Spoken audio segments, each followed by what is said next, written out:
Ram Ram Hare Hare, Hare Krishna Krishna Krishna Hare Hare, Hare Ram Ram Ram Hare Hare, Hare Krishna Krishna Krishna Hare Hare, Hare Ram Ram Ram Hare Hare, Hare Krishna Krishna Krishna Hare Hare, Hare Ram Ram Ram Hare Hare, Hare Krishna Krishna Krishna Hare Hare, Hare Ram Ram Ram Hare Hare, Hare Krishna Krishna Krishna Hare Hare, Hare Ram Ram Ram Hare Hare, Hare Krishna Krishna Krishna Hare Hare, Hare Ram Ram Ram Hare Hare, Hare Krishna Krishna Krishna Hare Hare, Hare Ram Ram Ram Hare Hare, Hare Krishna Krishna Krishna Hare Hare, Hare Ram Ram Ram Hare Hare. Hare Krishna. I welcome all of you to the Bhagavad Gita class, and we start with the objective. The objective of this class is to enable reading of the shlok and to understand the meaning of the shlok and to help understand the basic philosophy of Gita. So today we'll be starting chapter 4, shlok number 19 onwards we'll be reciting, right? So what we have done in chapter 4 till now, we have covered 3 sections. The first section from shlok number 4.1 to 4.4, the lineage of transcendental knowledge, which is parampara. And then we went to chapter 4, shlok number 5 to 10, which is the divine nature of Lord Krishna's appearance. And then in the third part from chapter number 4, shlok number 11 to 15, Krishna, the creator and culmination of all paths. Last time we started chapter Understanding Karma on the Platform of Gyan. We covered from shlok number 16 to shlok number 19. And today we'll try to finish this section, as well as you will go to the next section, attaining Gyan through Yajna. Yeah. So what we have done in the summary of the last class. So we have actually learned last time about karma. So we have learned about intricacies of karma. And as Krishna says, that the intricacies of karma are very, very difficult to understand, right? And then he explained that the activities that we do can be classified into three portions. One is karma. When we say karma, it is action. And the action is according to the Shastra, according to scriptures. Whatever we do, that is karma, or we call it punya, right?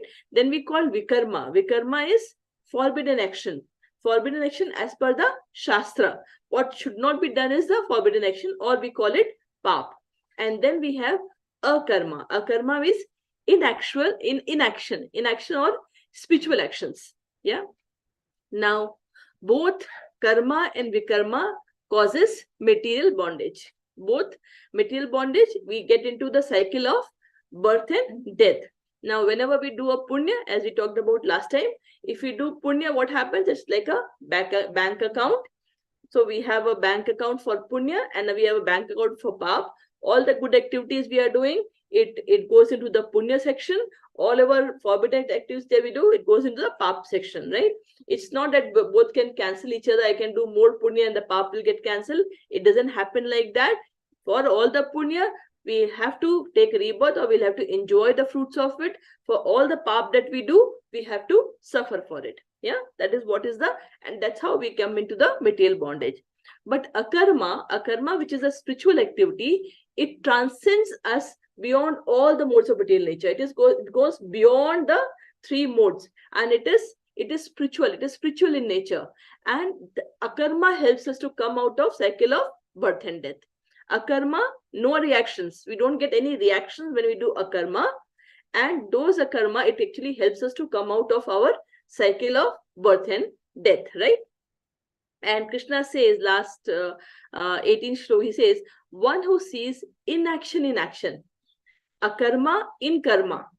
When one who can see inaction in action means akarma, although I'm doing all the action, and action in action means when I'm doing action, but it is actually it has a reaction, and that person is very intelligent. Yeah. So now today we'll start with shlok number 19th, and we'll go to the till 24th. So in action, symptoms of detached worker, karma yogi, right? So Shlok number 14. Yasya sarve samarambha काम संकल्प वर्जितः ज्ञान अग्निदग्ध कर्माणम तमाहु पंडितम बुधा यस्य सर्वे समारंभा काम संकल्प वर्जिता ज्ञान अग्निदग्ध कर्माणम तमाहु पंडितम बुधा। प्रभु यस्य सर्वे समारंभाः काम संकल्प वर्जितः ज्ञान अग्निदग्ध कर्माणं तमाहु पंडितम बुधा। Now, yasya sarve samarambha means all the activities. Yasya, someone who can see, sarve is all, samarambha, all the activities or all the attempts that is being done. Kama sankalpa varjita. Varjit means it is varjit, it is forbidden, it is devoid. Devoid of what? Kam. Kam has various meanings based on the usage where it is taken. Kam is lust or actions, right? Sankalp is domination. Gyan Agni. Agni is fire and Gyan is knowledge. So the fire of knowledge. Dagth means burned. Karmanam. Karma here is reactions. The reactions of the action that is being done. Tamahu Panditam Buddha. The Pandita, the sages, the Pandit, the intelligent people, they believe that. Now what it is? Let's read the English translation. One is understood to be in full knowledge. Whose every endeavor is devoid of desire for sense gratification. He is said by sages to be a worker for whom the reactions of work have been burned up by the fire of perfect knowledge. Right? So, someone who is engaged in all the activity but is devoid of the results, but is devoid of the desire to enjoy the results. He is engaged in all activities but is devoid of enjoying the results of those. What the Panditas tell them, what does the sages tell them? They say that they have actually what they have done, whatever the reactions that comes because of the actions they have done, whatever reactions are coming because of the actions they have done, what has happened to those reactions? Yes, it has been burned up because in the knowledge of, in the fire of knowledge, it has been burned. It means what? They are doing the work, but they are not for sense gratification. Let us take the example what we talked about last time. Arjun and Duryodhan. Both of them are in the Kurukshetra war. Both of them are fighting. Both of them are throwing arrows on each other, killing people on both the sides. But there is a major difference in the consciousness. Duryodhan is doing for his own sense gratification. Duryodhan wants to enjoy the fruits, wants to win the kingdom and enjoy for himself. Right? So the action that Duryodhan is doing is to enjoy the results of it. He wants to win and enjoy. But what is Arjun doing? Arjun is also killing, fighting. But what is he doing? He is actually doing it for Krishna. So what has happened? It is not for his enjoyment. It is not for it. He is doing because Krishna has asked him to fight and as a prescribed duty. Because he is a Kshatriya, he has to save the dharma. That's why he is fighting. Right? So there's a huge difference in the consciousness of both the people. Although as if you look from outside, both of them are fighting. And Arjun also thought in the first chapter, stating that I don't want to fight because that is sin. I'm going to kill that. But because Krishna explained to him, now he has understood that he has to do his prescribed duty. He will understand by the end of the chapter Gita that he has to do his prescribed duty and is to fight. And if he is fighting under the direction of or blessings of Krishna, he will not incur any reactions. Understood? So it is a consciousness on which we are doing and we don't want to enjoy the fruits for ourselves. That is akarma. That is akarma, right? Now let's go to the next shlok. Shlok number 20. Tyaktva karma phalasangam nitya tripto nirashaya karmanyabhi pravrittopi naiva kinchit karoti saha. Tyaktva karma phalasangam nitya tripto nirashaya karmanya abhipravrittopi naiva kinchit karoti saha. Mataji. Tyaktva karma phalasangam nitya tripto nirashaya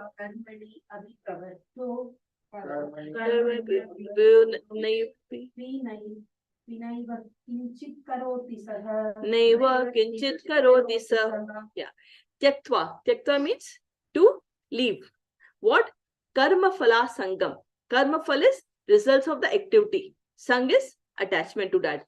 Nitya tripto. Nitya is always. Tripto means satisfied. Always satisfied. Nirashraya. Ashraya is shelter. Without any shelter. Karmanya abhipravrittopi. Even though he's doing all his engaged in all activities. Never kinchit karoti sah. But he will have no reactions, right? So let's read the meaning of it. Abandoning all attachment to the results of his activities, ever satisfied and independent, he performs no fruitive action, although engaged in all kinds of undertakings. So now from Shlok number 20, so we have been talking about a karma yogi, right? Till this whole chapter is transcendental, we're talking about a karma yogi, a person who is doing the karma with detachment, right? So now this particular Shlok talks about what is the behavior. Someone who is in the process of being a karma yogi, what are the qualities of that person? Someone who is a karma yogi, how will you know that this person is a karma yogi? So what are the actions or behavior that person will show or will be having, so that you know that, yeah, this person is a karma yogi. So Krishna talks about three behaviors, three qualities here. Karma phala asangam. So karma phala asangam means he has abandoned all attachment to the results. He is working to the best of his ability. He is focused on his prescribed work. He is doing his work, but he is not bothered about the results of the activity. He has abandoned the results of it. It is not going to impact him. Whatever results come, it is fine. But is doing his duty very nicely. Really appreciated doing his duty as to the best of his ability. Nitya tripta. Whatever is happening is always happy, always satisfied. Whenever you're satisfied, you'll be happy. So that person will always be satisfied. And nirashraya. He's not bothered about, he's not looking for a pillar to lean on, because he or she knows that Krishna is always there. The shelter, my shelter, Krishna is always there. So we'll continue working, continue doing whatever it is without, always satisfied, always happy. And he's engaged in all activities from morning to night. That person is working. But so that is basically, that's a quality, and that is the, now you can understand action in inaction. So he's doing all the activities, but how is it? It is akarma. Now let's take an example of Prabhupada. So what did he do in his life? Either he was translating the scriptures into English, Bengali, different languages. Either he was preaching, or he was cooking for the God. He was helping people to understand, transforming people. So he was busy right from early morning 3 o'clock till night 1 o'clock. He was working always. But all the activities were for Krishna. Yeah. So he, although he was acting, but he is not getting the reaction, because of which he will get bound in this world. Yeah. So what are the behaviors? What are the qualities you will see? Karma phala sanga, he is devoid of the attachment to the result. Nitya tripto and nirashraya, and working hard to achieve whatever is he or she is supposed to do, right? Now, we can also think about, what do you call it? So some people ask that why should we work for, what is the need to please God? In general, if you ask some kids, okay, yes, people that, we should work for God or we should do this, a very general question, why should I please God? What is there for me? Everyone nowadays, we always, if you say anything to the young generation, say, what is there for me? Tell me that, then only I will do it, isn't it? So what happens is, what is there for me, right? Now, we talked about earlier, whatever we have, think about what you basically need. We already know the value of oxygen when we went through COVID. The air that we get is free. The water that we get is free. The food grains comes from the soil. The soil, that is also, whatever we are getting is because of God. Nothing, even the material that we get, everything is from a raw material, is natural source that comes from God. No one is producing those raw material, right? Everything that we basically need to live comes from God, right? But we are not giving anything back to him. We are just enjoying it, right? So what is there for me is, why we should pray to God is, when we please God, what will happen? We get purified. When we get purified, the more we get purified, what will happen? Our love for God will increase. Our love for God will increase.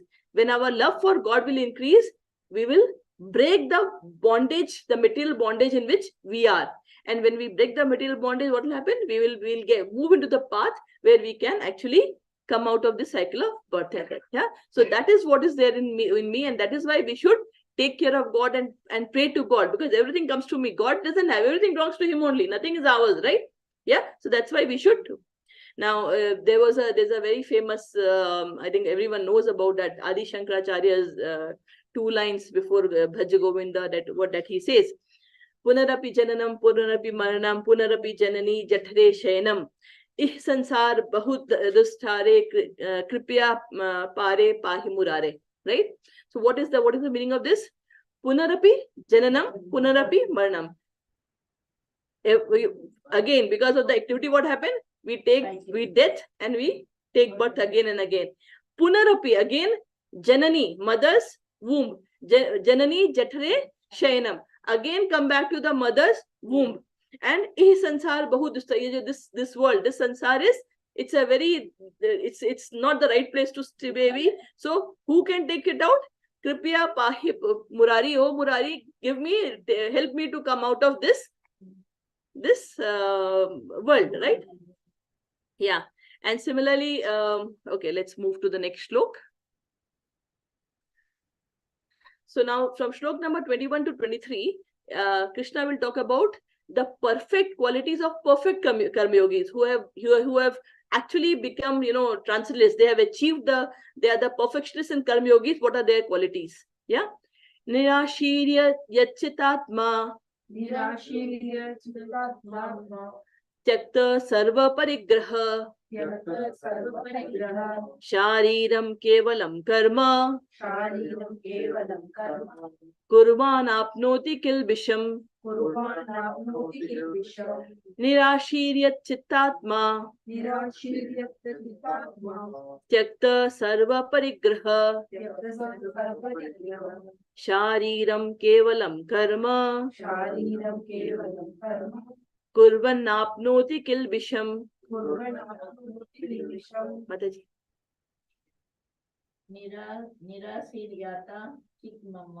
निराशीर्य चित्तात्मा,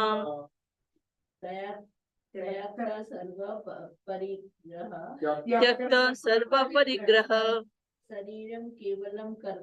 शारीरम केवलम कर्म, कुर्वाप्नोति किल्बिषम. Nirashirya means, again, desire. No, nira is no desire. Yat chit atma. Chit is consciousness, atma. Mind and intelligence, both are yat, means controlled. Yat chit atma. Chit and atma. The mind and intelligence both are fully controlled. Tyaktva sarva parigraha. Tyaktva is, again, leave. What? Sarva is all. Parigraha means proprietorship. This belongs to me, this belongs to me, this belongs to me. The more we are carrying the baggage, the more we are bound. The more we are carrying the baggage, the more we are wrong. So if I think this is mine, if you show more proprietorship, ownership for those things, what is happening? You are getting more and more and more bound with those things. So parigraha means proprietorship. Tyaktva is leaving all the proprietorship. It's there. You are managing fine, but don't get attached to it. That this is mine. What will happen? Because if you are attached to it, you are again bound, right? Shariram kevalam karma. And what you have to do? You have to just live kevalam karma, only for the basic necessity. What should be done? That needs to be done. Kurvana proti kilbisham. If you are living like that, then kilbisham is sin. You will not get any sin. Let's read the meaning of it. Such a man of understanding. Such a man of understanding. Act with mind and intelligence. Acts with mind and intelligence. Perfectly controlled. Perfectly controlled. Give up all sense of proprietorship. Gives up all sense of proprietorship. Over his possessions. Over his possessions. And acts only for the bare necessities of life. And acts only for the bare necessities of life. Thus working. He is not affected. He is not affected by sinful reaction. by sinful reactions. Now, give up sense of all sense of proprietorship over his possession does not mean that you should not take care of your possession. You're managing it, but don't get attached to it. That is the meaning of it. Yeah, that is the meaning of it. So again, you are doing all the actions, but you're not getting any reactions because you are not attached to it, and you're looking at the fruits of that activity. What will happen, right? Now, for example, Taktva Sara Parigraha, all proprietorship. Okay. So look at Hanuman. Yeah. So what happened in Ramayana? Hanuman is doing everything, right? He's saving, he's helping in building the bridge. He is going to search Sita. He gets Sita. He goes to get the Sanjeevani booty from Lakshman. But if anyone say, how did you do it? Jai Shri Ram. It's not me. It's because of Shri Ram I have done it. Because of his power I have done it. Right? So similarly, the story of when Bhishma Pitama, he had taken the vow that tomorrow morning I am going to kill all the 5 Pandavas. Yeah. Now Krishna worried. It's night, and Krishna worried and came to the Shivir of Pandavas, saying that Bhishma Pitama has taken a vow that he's going to kill, and Arjun is nicely sleeping. Arjun is sleeping and snoring. And he comes and wakes up Arjun. Arjun, get up. Do you know that Krishna has taken a vow that tomorrow he is going to kill all of you? He said, okay, fine. So he said, then, you are not worried. He said, you are there. Why should I worry? And he goes off to sleep. So that is what, you are beyond that, because not that he is not doing his duty. He is doing his duty perfectly, but he knows He is surrendered. He is surrendered. He's totally surrendered. Totally surrendered, and totally his everything is all and every actions are for God. It is not for his own self-enjoyment. Understood? Yeah, that is the thing. Now, another example I like this. For example, when we go and switch off the light. When switch off, what will happen? The light will get off. Yeah, when I switched on, light will come. So if I think that I am actually switching on and off, and I am the owner of it, what will happen? If the electricity board switches off power, can I do anything? No. So we think that we are doing things, but actually we are not doing it. It's someone else behind who is given the power to make things happen, because of which it's happening. Isn't it? Yeah. So that electricity board is basically the divine there. We think that we are doing it because of me. And that is the false notion that we all carry with us, and because of which we are bound. We should know that nothing is because of us, nothing is mine, nothing is there which is mine. It all belongs to him. We have come here, our basic job is to, do all our duties, all relations that we have to ensure that we do it properly, take all the duty properly, but everything happens because of him. It's not the results are because, and so live with total detachment. That is what is the right way to live, right? Now we go to the next slok.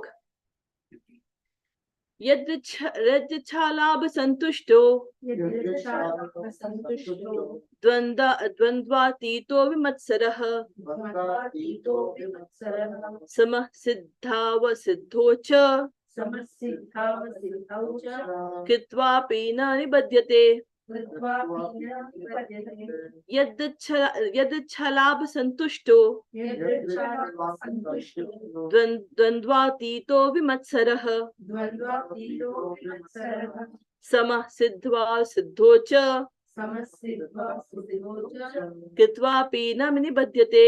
Kritva Pina Vipadyate Yeah. Mataji, yeah. Yadrechalabha Santushto रद्दिच्छालाभ संतुष्टो Dvandvatito Vimatsaraha द्वन्द्वातीतो विमत्सरः Samasiddhava Siddhaucha समः सिद्धाव सिद्धो च Kritva Pina Nibadyate कृत्वापि न निबध्यते. यदिच्छा लाभ संतुष्टो. Whatever labh, whatever gain comes from by default, yeah, be satisfied in that. Santushto, he what basically what is the quality of that perfect karma yogi? He is satisfied with whatever gain is getting because of the normal dvandva atito, and he is free from dualities. Dvand is dualities, yeah. Duality is happiness and distress. That is duality. Yeah. Vimatsara is envy. Vimatsara means envy. Sama is equal. Siddha asiddho. In siddhi and asiddhi, in success and failure. In both cases, he is sama. He is basically equal. Cha kritvapi nadibinati. Although he is performing action, kritvapi, although he is working, na nibadhyate. Nibadhyate means will not get entangled, will not get bound. Yeah. So let's read the meaning. He who is satisfied He who is satisfied with gain with gain which comes of its own accord, which comes of its own accord, who is free from duality who is free from duality, and does not envy, that does not envy, who is steady in both success and failure, who is steady in both success and failure, is never entangled, is never entangled, although performing actions. although performing actions. Yadichalabh santushto. Now, there was a story that I heard about a dog. So the dog was, got a half piece of bread. He took the bread and he went and he was passing near a pond, and he saw that there was, he looked at his the parchai shadow, and he saw that there was another dog with a bread in his mouth. So he thought, okay, I already have this half bread. Now let me also try to get that half bread the other dog has. And he started barking. As soon as he barked, his bread also fell. So that's what happens. What happens is he lost his own, and neither he gained anything else there. So yadicha labha santushto. Whatever you are getting, be happy with that. Don't try to take someone's all share and try to accumulate more. Yeah, be happy. Doesn't mean again and again I keep on telling. Doesn't mean that don't do your duty. Do your duty to the best of your ability. If you are not doing your duty, your prescribed work, then it's a sin. You are actually incurring sin. And when you talk about getting it is in all relation. If you take as a husband, if you're like, for a husband, it's like for a person, for a male, it is your duty as a husband, your duty as a father, your duty as a son, your duty as whatever relations you have. Similarly for the wife, whatever relations you have, girl, you have to do all your duties responsibly. Yeah, not that okay, now I am chanting and that's why I'll not do my work. No, that is a sin. Then you are a pretender. You are running away from your work. Can't do that. Krishna doesn't say that. Krishna is asking, when Arjun is saying I am not working, Krishna is telling him Gita, and in the end Arjun will do his prescribed duty. So Gita is not meant to say don't work and go and start chanting and just go to Himalayas. No, Krishna doesn't say that. Krishna says you work, do your duty, but in what consciousness you should do your duty is very important, so that you actually free yourself from the cycle of birth and death. That is what Krishna explains, right? So dvandva tito vimatsara. So be in success and failure, in happiness and distress. Don't be too elated or too sad, because always remember, life is like a wave. If you have happiness, you will have distress. Don't think that in anyone's life you think everyone is, throughout the life they're happy. No, it never happens. It is our karma. Sometimes we'll be happy, sometimes we'll be sad. Accept it. No need to react. You know that this is how the life is. Fine. Accept it. Just take the name of God. When you are in distress, take the name of God. When you are happy, thank God and take the name. Yeah. Vimatsara. That's a very, very important quality. Envy. In multiple places in Bhagavad Gita and Bhagavatam, it talks about envy, and it says, if you have envy, then you cannot grow spiritually. It is one of the major,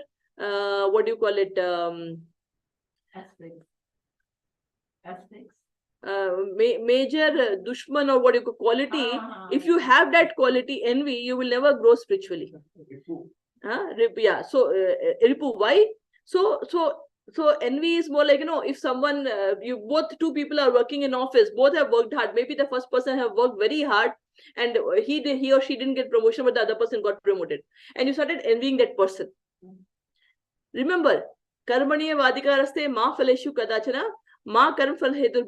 The results is not only because of your effort. There are so many reasons because of which you get the result. It is not just because you worked hard you are getting that.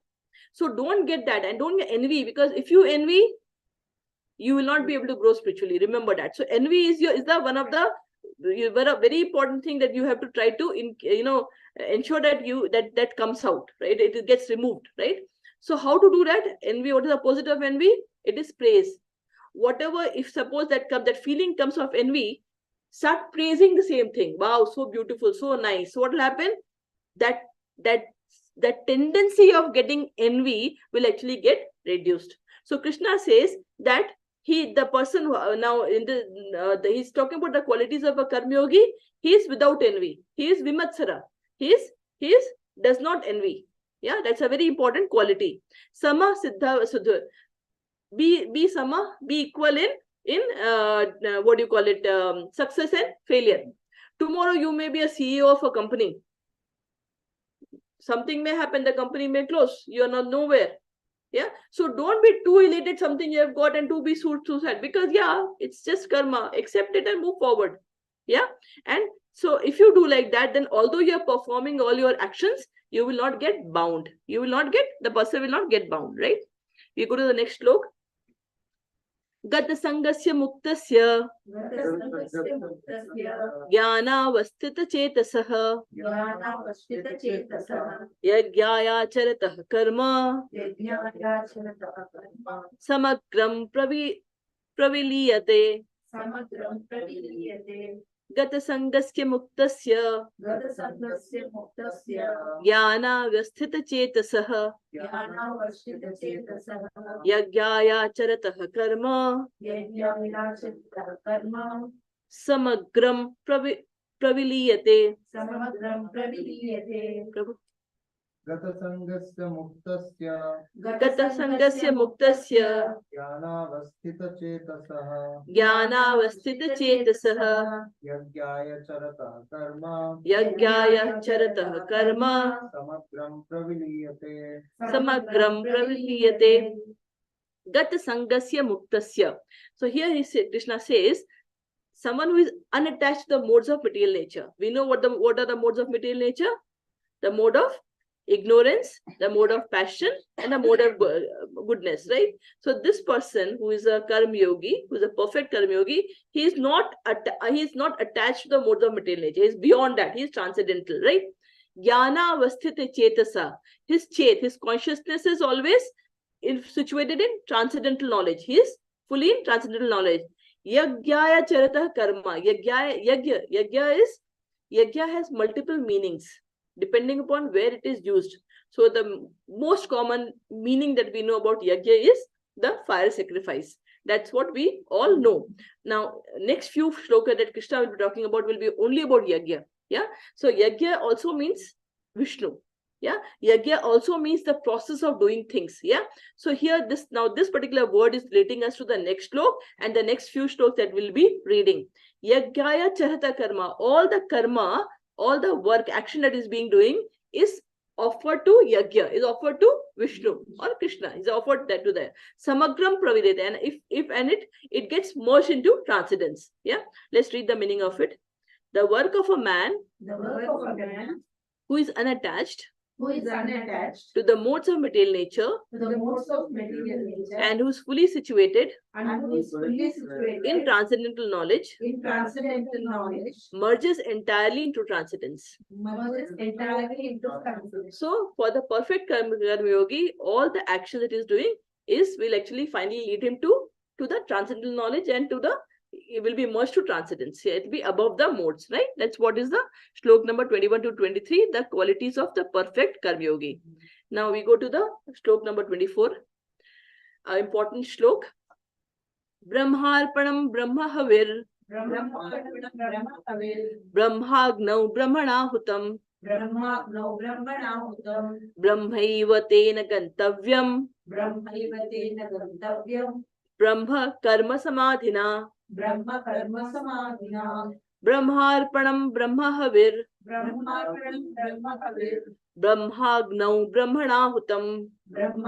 Brahmanahutam Brahmaiva Tena Gantavyam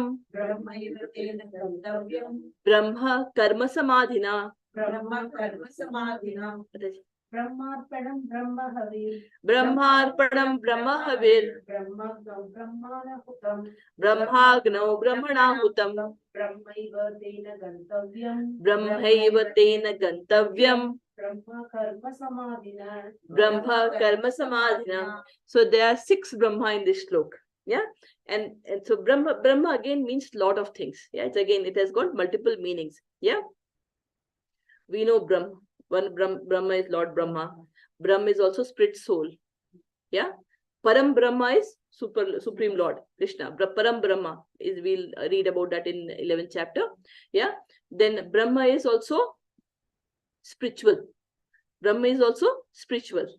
Yeah, so now Brahma Arpanam, Brahma Havir. Now we talked about Yajna. Yeah.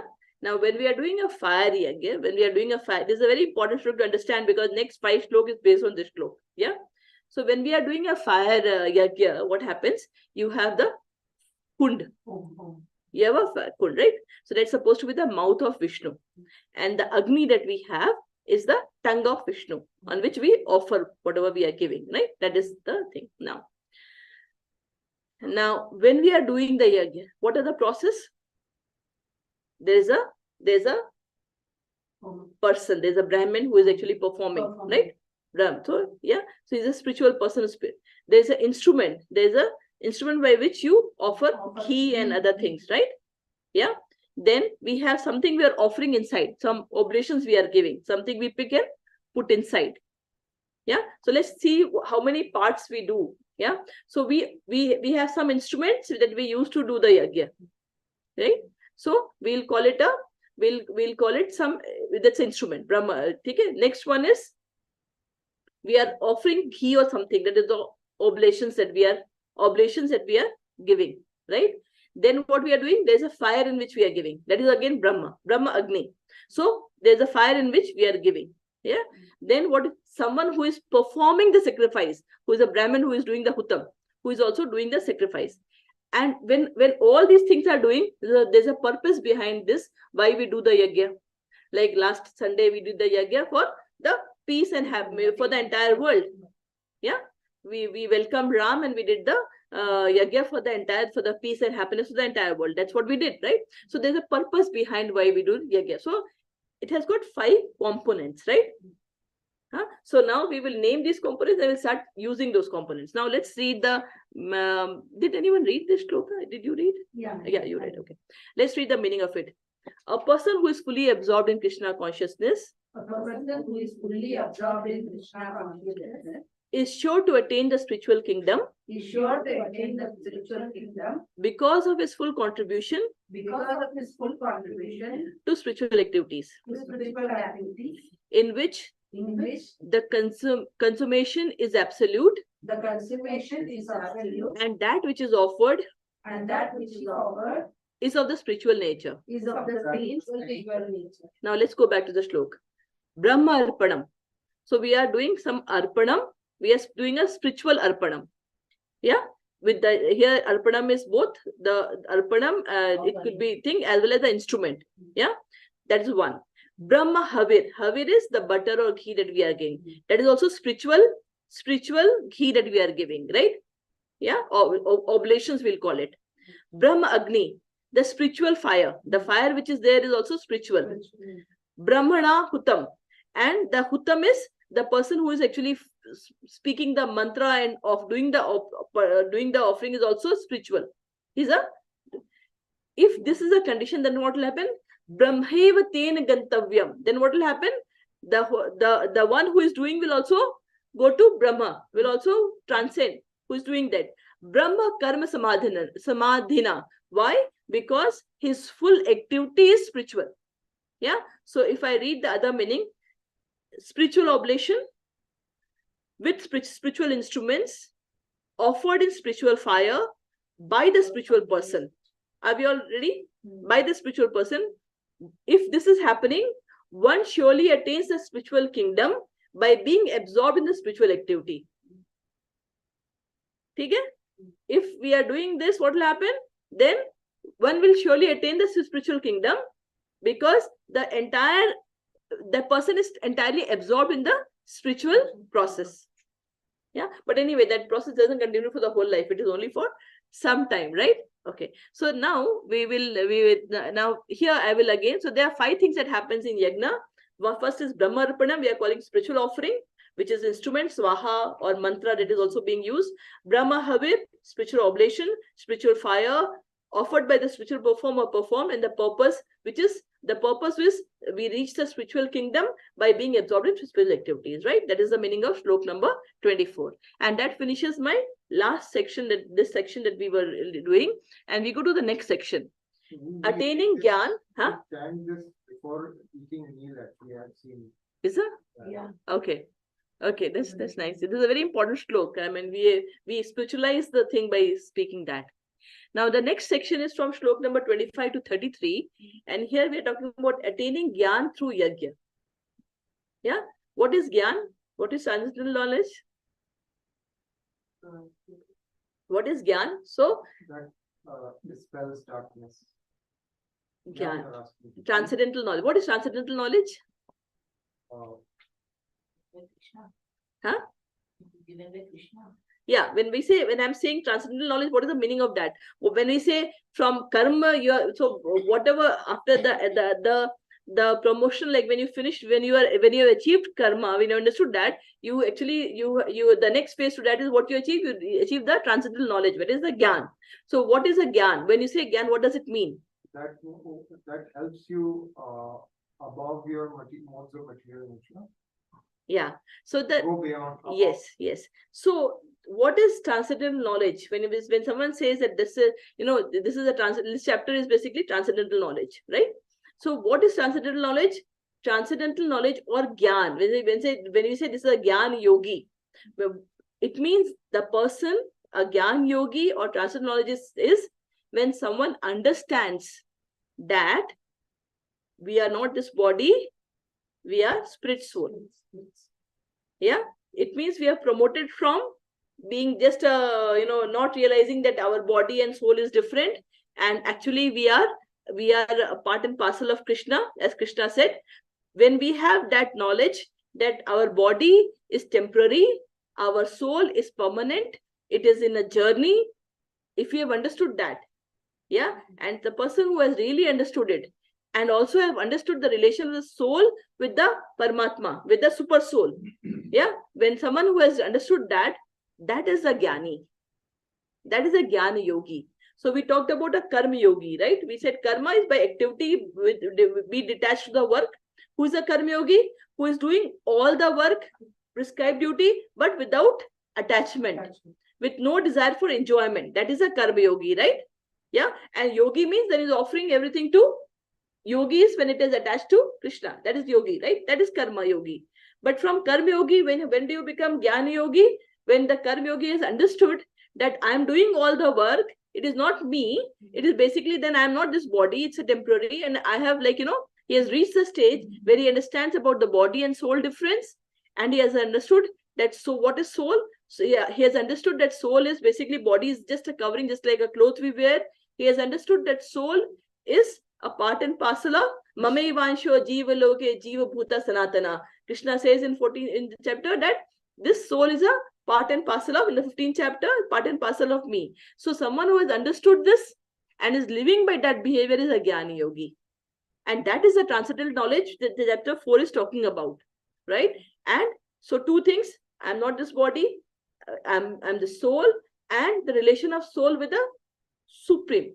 That is, if someone has understood, that is a Jnani Yogi. Clear? Clear? So someone who has understood this knowledge and living by that knowledge is a Jnani Yogi. Yeah. Now this shlok 25 to 33 is attaining Jnana through Yajna. Yeah. Now here, what Krishna is going to do is, he's going to explain various types of Yajna. Yeah. So for us, all of us, Yajna, someone says we only understand about the fire Yajna. Yeah. But Yajna can be of different type, and how much times it is, he'll be explaining in next 5 shlok. And for each of the shlok, we'll be taking the example of those 5 elements. We'll take example of those 5. See, there has to be an instrument, there has to be an oblation, there has to be a fire, there has to be a person, something has been doing, and there has to be a purpose. Yeah. So now all the Yajna that we'll be talking about, we will try to understand by these 5 things. Okay. So let's read the shlok number 25. Devameva pare yagyam yoginah parupasate brahmagnav pare yagyam yagye nevopajuhyati devameva pare yagyam yoginah parupasate brahmagnav pare yagyam yagye nevopajuhyati.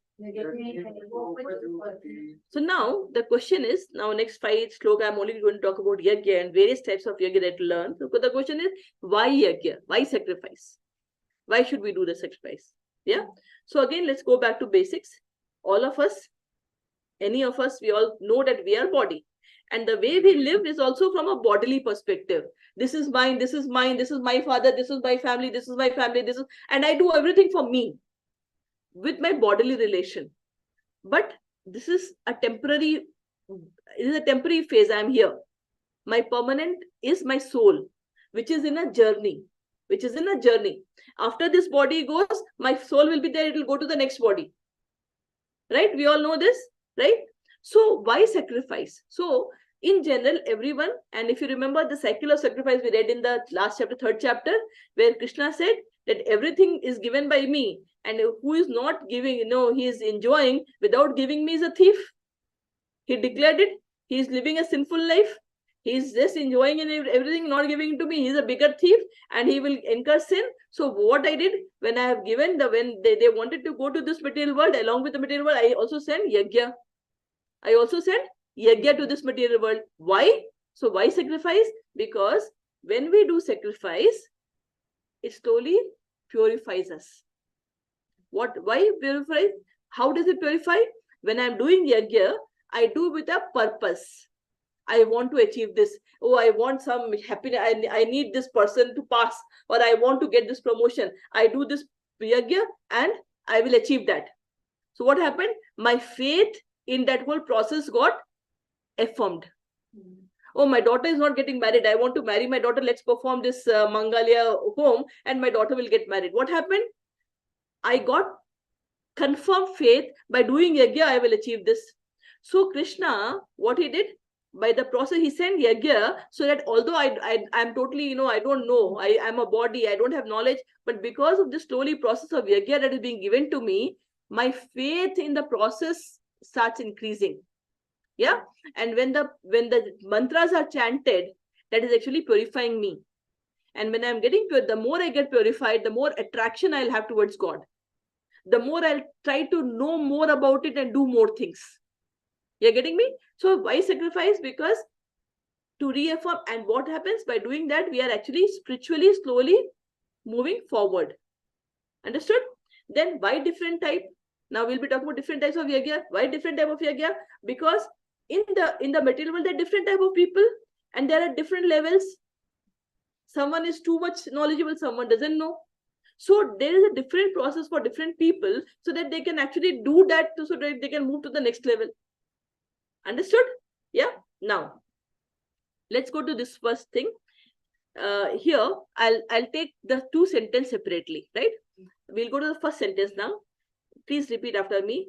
Devameva paro yagyam yogina paripasate. Did we read the meaning of this particular two sentences? We did, right? And no one repeated also, right?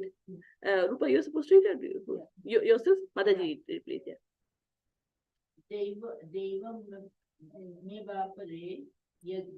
Devameva pare yagyam yogina paripasate.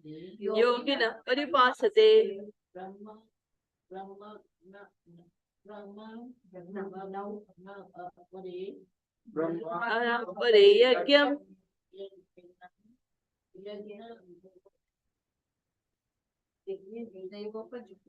Yaginevopajuvati. Yeah. Now let's read the meaning. Some yogis perfectly worship the demigods by offering different sacrifices to them. And some offer sacrifices in the fire of Supreme Brahm. Okay, now we go to the next slide, where we are only reading the first line.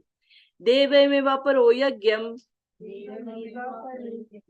yogina paripasate.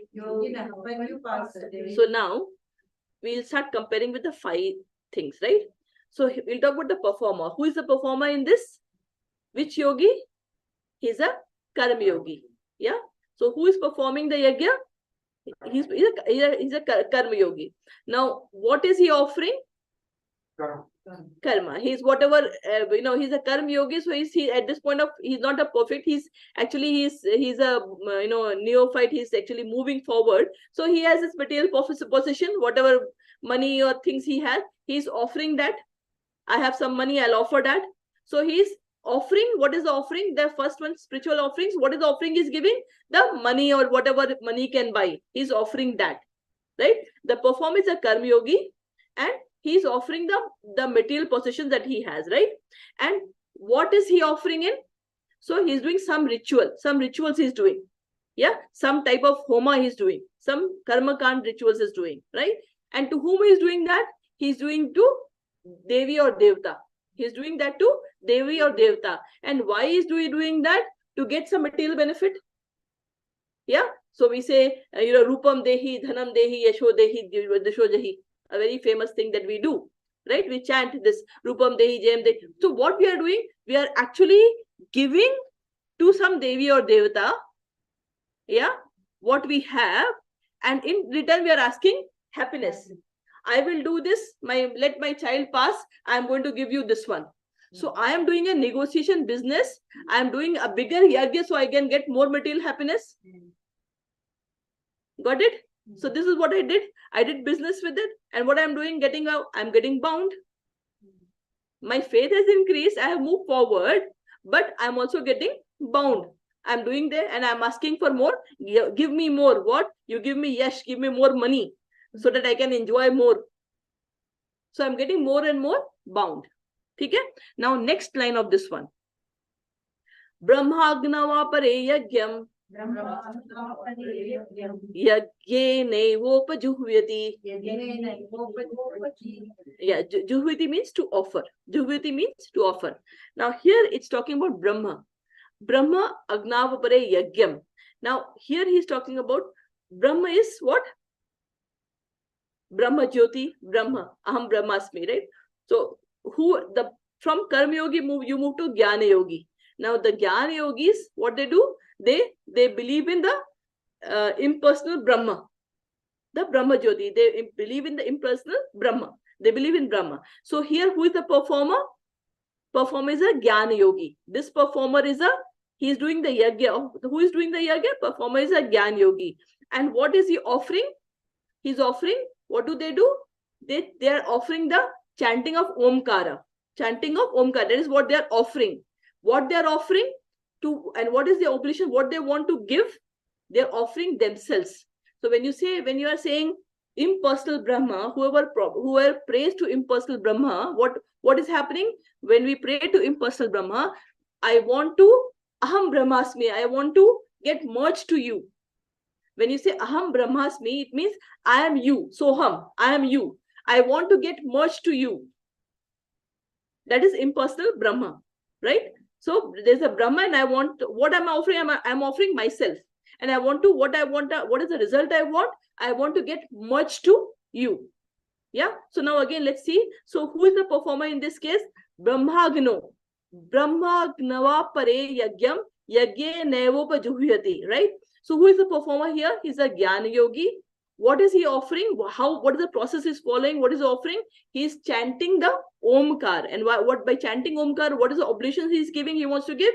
He wants to lose his identity. I am Brahma. I am same as you. Yeah. So he's self. And to which fire? To the Brahma. To the Brahma Jyoti wants to offer themselves. Why? To become one with the impersonal Brahma. Understood? Have you understood this? So we are comparing with those 5. So what is the purpose? Result I want is I want to get merged to the Brahma. So I say Aham Brahmasmi, I am you. So Ham. Whatever you is me, right? So this is the second line, meaning of the second line. We go to the next one, Shlok. Shotradindriyananye. Shotradinindriyanye. Sanyamyagnushu juhvati. Shabdadin Vishayananya. Indriyagnishu juhvati. Shotradin Indriyanyanye. Sanyam Magnishu juhyati. Shabdadin Vishyan Anya. Indriyagnishu juhyati. Acha. So, yourself. Shotradin Indriyanyanye. Shotradin Indriyanyanye. Sanyamagnishu juhvati. Sanyamagnishu juhyati. Shabdadin Vishayananya. Shabdadin Vishyanyanya. Indriyagnishu juhvati. Indriyagnishu juhyati. Again, juhyati is offer, and we are talking about 2 lines. We'll separate it out and then we'll take the meaning of each line. So let's read the meaning. Some, the unadulterated brahmacharis, sacrifice the hearing process and the senses in the fire of mental control, and others, the regulated householders, sacrifice the object of the senses in the fire of senses. Right? Let's go to the first line now. Shotradindriyanyanye. Sanyamagnishu juhyati. Right? Now, these 2 lines is from Varnashram Dharma. So, our Sanatan Dharma is Varnashram Dharma, and we talked about ashram, we talked about brahmachari, grihastha, vanaprastha, and sannyas. Yeah.